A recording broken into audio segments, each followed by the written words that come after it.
જૂનાગઢમાં હાલ એવી ઘટના બની ગઈ છે જેના લીધે અત્યારે શિવરાત્રીના મેળામાં જતા લોકો ડરી રહ્યા છે. મિત્રો, હાલના સૌથી મોટા સમાચાર મળી રહ્યા છે. અમદાવાદના એક 45 વર્ષના વ્યક્તિનું 2500 પગથિયાથી લપસી જતા 2500 પગથિયા નીચે આવે છે અને ત્યાં તેનું મોત થાય છે. મિત્રો, હાલ તેના વિડીયો સોશિયલ મીડિયામાં ખૂબ જ વાયરલ થઈ રહ્યા છે. મિત્રો, ત્યારે આવી ભીડભાડવાળી જગ્યામાં ખાસ કરીને આવું થતું જોવા મળે છે. ત્યારે તમે પણ જો જૂનાગઢ જાવ છો ને, અત્યારે જૂનાગઢમાં શિવરાત્રીનો મેળો જામવાનો છે ને શિવરાત્રીના મેળામાં ખૂબ જ ભીડ થવાની છે, કારણ કે આ વખતે આખા દેશનો સૌથી મોટો મેળો થવા જઈ રહ્યો છે. ત્યારે મિત્રો, ખૂબ જ ભીડ જોવા મળશે અને વ્યવસ્થા તંત્ર પણ ખૂબ જ કામ કરી રહ્યું છે, પરંતુ તેમ છતાં કંઈક ને કંઈક થોડીક મિસ્ટેક થઈ જાય છે ને જેના કારણે આવી ભૂલ થાય છે ને લપસતા આવું પણ બની શકે છે. પરંતુ મિત્રો, હાલ જૂનાગઢ તમે સડો છો તો ખૂબ કાળજીપૂર્વક સડજો અને ગળદી પણ વધુ જોવા મળશે, કારણ કે હાલ શિવરાત્રીનો મેળો વધુ પડતી ગળદી જોવા મળશે. ત્યાર પછી એક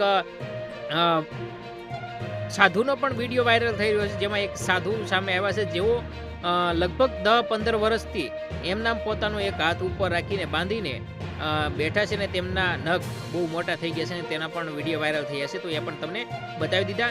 તો વિડીયો ગમ્યો હોય તો વધુ વધુ શેર કરજો. શિવરાત્રીના તમામ અપડેટ સૌથી પહેલા આપણે આપણી ચેનલમાં આપતા રહીશું, યુટ્યુબ અને ફેસબુક બંનેમાં. ઇન્સ્ટાગ્રામમાં પણ ફોલો ન કરી હોય તો કરી લેજો.